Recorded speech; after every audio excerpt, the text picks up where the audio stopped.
मधु ने प्राची से कहा, चल ना पार्क चलते हैं। प्राची ने कहा, मेरा मन नहीं है, तुम लोग जाओ। ऐसा कहने के बाद मधु ने काफी जिद की, फिर प्राची मान जाती है। आखिर निखिल, मधु और उनकी बेटी मानसी के साथ पार्क चले जाते हैं। पार्क जाकर वो मधु और निखिल के साथ काफी एंजॉय करती है और उसे काफी रिलैक्स फील भी होता है। बहुत दिनों से वो अमन की टेंशन में अंदर ही अंदर घुट रही थी। वो खुली हवा में सबके साथ रहकर अच्छा फील कर रही थी। वो खुद को आज काफी रिलैक्स फील करवा रही थी। थोड़ा बहुत एंजॉय करने के बाद वो लोग वापस अपने घर लौट गए। इधर अमन भी आयशा को ड्रॉप करके अपने घर जाकर अपने कमरे में जाने लगता है तो उसकी माँ और उसकी चाची उसे अपने साथ बिठाकर उसके सामने टेबल पर रखी ज्वेलरी की ओर उंगली दिखाकर कहती है, बेटा बताओ आयशा पर कौन सी ज्वेलरी अच्छी लगेगी?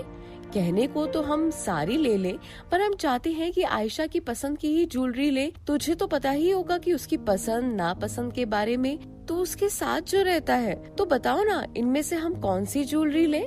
कौन सी अच्छी लगेगी? कोई भी ले लो, मुझे इनमें से कुछ समझ नहीं आता, आप अपने हिसाब से देख लो ना। अमन ने ऐड कर जवाब दिया और वहाँ से उठकर चुपचाप अपने कमरे में चला गया। प्राची पार्क से लौटकर किचन में मधु के साथ काम में हेल्प करने लगी। तभी उसके फोन पर आरव का फोन आया। अरे आरव का फोन इतने दिनों बाद? प्राची ने फोन पर स्क्रीन की ओर देखकर कहा और फिर फोन उठाकर बोलने ही वाली थी, तभी सामने से आवाज आई, कैसी हो तुम प्राची? मैं अच्छी हूँ, तुम बताओ? बस मैं भी अच्छा हूँ, सोचा तुमसे बात कर लेता हूँ, बहुत दिन से बात नहीं हुई थी। और बताओ रूही कैसी है? अच्छी है। तुम बताओ अमन से कोई बात हुई तुम्हारी? नहीं यार, अभी तक तो नहीं हुई, उम्मीद करती हूँ कि आगे हो जाएगी। अच्छा, मुझे तुम्हें कुछ बताना था। हाँ बताओ ना। अमन की कंपनी ने हमारे साथ आगे से कोई भी प्रोजेक्ट करने से मना कर दिया है। क्या? ये सुनकर प्राची को धक्का सा लगता है। हाँ प्राची, अमन की कंपनी ने हमारे साथ कोई भी कॉन्ट्रैक्ट डील करने से साफ साफ इनकार कर दिया है। पर क्यों?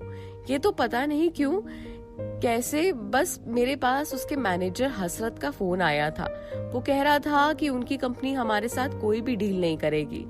ठीक है, अब हम किसी और कंपनी के साथ ऑपरेट कर लेंगे। हाँ प्राची, वो तो है, पर मैंने सोचा है कि एक बार तुम्हें बता दूं। ओके, कोई बात नहीं, हम कोई और कंपनी के साथ डील कर लेंगे। आरव का कॉल काटते ही मधु प्राची की ओर देखकर बोली, क्या हुआ? आरव कभी टेंशन में लग रहा था। हाँ, वो अमन की कंपनी ने हमारे शोरूम के साथ कोई भी डील करने से मना कर दिया है। पर क्यों? तुम्हें तो पता है मधु, अमन केवल अभी आयशा की चपेट में है। जो वो कहती है वही करता है, वो जो बोलती है वो वही सुनता है। आयशा अमन को एक कठपुतलियों की तरह अपने इशारों में नचा रही है। क्यों कर रहे हैं वो दोनों ये सब? आयशा को तो तुम जानती हो, और अमन ये सब क्यों कर रहा है ये भी तुम बहुत अच्छे तरीके से समझती हो। खैर, मैं खाना भी लगा दूं। प्राची डाइनिंग टेबल पर खाना लगाते हुए और सब साथ बैठकर डिनर करते हुए आरव ने जो भी बात कही थी उससे प्राची को बहुत टेंशन हो गई थी।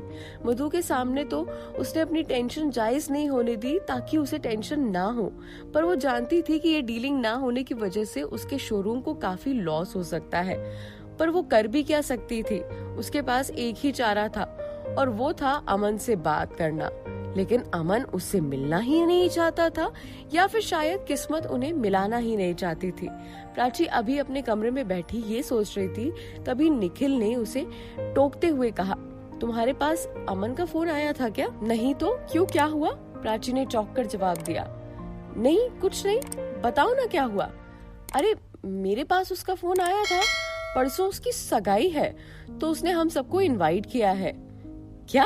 परसों अमन सगाई कर रहा है आयशा से? हाँ प्राची, अब सच तो झुटलाया नहीं जा सकता ना। नहीं, मैं सच को झुटलाने की बात नहीं कर रही हूँ, मैं बस ये सोच रही हूँ कि परसों सगाई है, मतलब शादी भी बहुत जल्दी हो रही होगी। अब मैं कैसे अमन को आयशा के जाल से बचाऊं? कुछ तो सोचना होगा प्राची। साला ये अमन भी तो किसी से बात करने को तैयार ही नहीं है कि कोई उसे जाकर समझा पाए। वो सुनता भी नहीं है यार किसी की। यही तो टेंशन है निखिल, पर फिर कोशिश तो करनी ही होगी। प्राची ने कुछ सोचते हुए जवाब दिया, हाँ वो तो है। अगली सुबह प्राची जल्दी से तैयार होकर कहीं जाने लगती है। तो निखिल उससे पूछता है, अरे प्राची, इतनी सुबह सुबह कहाँ जा रही हो? हंसराज कंपनी। क्या? निखिल चौंकते हुए कहता है, हाँ, अभी सुबह अमन भी आया नहीं होगा, क्योंकि अमन 10 बजे आता है और सारे वर्कर्स भी नहीं होंगे। अभी 7 बजा है, मतलब 7:30 तक मिस रिचा और मैनेजर हसरत कंपनी पहुंच जाएंगे, क्योंकि वो दोनों सबसे पहले आते हैं। तो बस मुझे उन्हीं से काम है। ये कहते हुए प्राची भागकर सीढ़ियां उतरने लगती है। पर बात क्या है ये तो बताती जाओ। निखिल प्राची के पीछे पीछे भागकर कहता है, वो लौट कर बताऊंगी, लाओ पहले कार की चाबी दो जल्दी। प्राची की बात सुनकर निखिल कार की चाबियां प्राची को दे देता है। प्राची कार ड्राइव करके हंसराज कंपनी पहुंचती है और सीधा जाकर मिस रिचा के केबिन में जाती है। प्राची को देखकर मिस रिचा अपनी सीट से उठकर उसी टाइम उन्हें गुड मॉर्निंग विश करती है। मिस रिचा के बगल में बैठा मैनेजर हसरत भी प्राची को टाइम विश करता है। आइए प्राची मैम, बताइए आप हमसे क्यों मिलना चाहती थी? मिस रिचा प्राची की ओर देखकर बोली, कुछ खास नहीं, मुझे बस यही जानना था कि आपकी कंपनी अब हमारे शोरूम के साथ डीलिंग करना क्यों नहीं चाहती।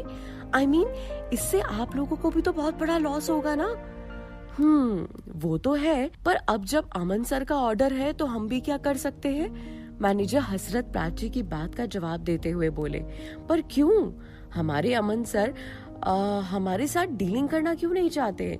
मैम, ये तो हमें नहीं पता और ना ही हम सारी इंफॉर्मेशन रिवील कर सकते हैं, पर अमन सर के ऑर्डर की वजह से ये सब हो रहा है। मिस रिचा ने संकोच के साथ कहा, चलिए ठीक है, पर फिर भी अगर आप लोग मेरी मदद कर सके तो प्लीज आप अपने सर को मनाने की कोशिश करें ना, कि ये डील ना रुके।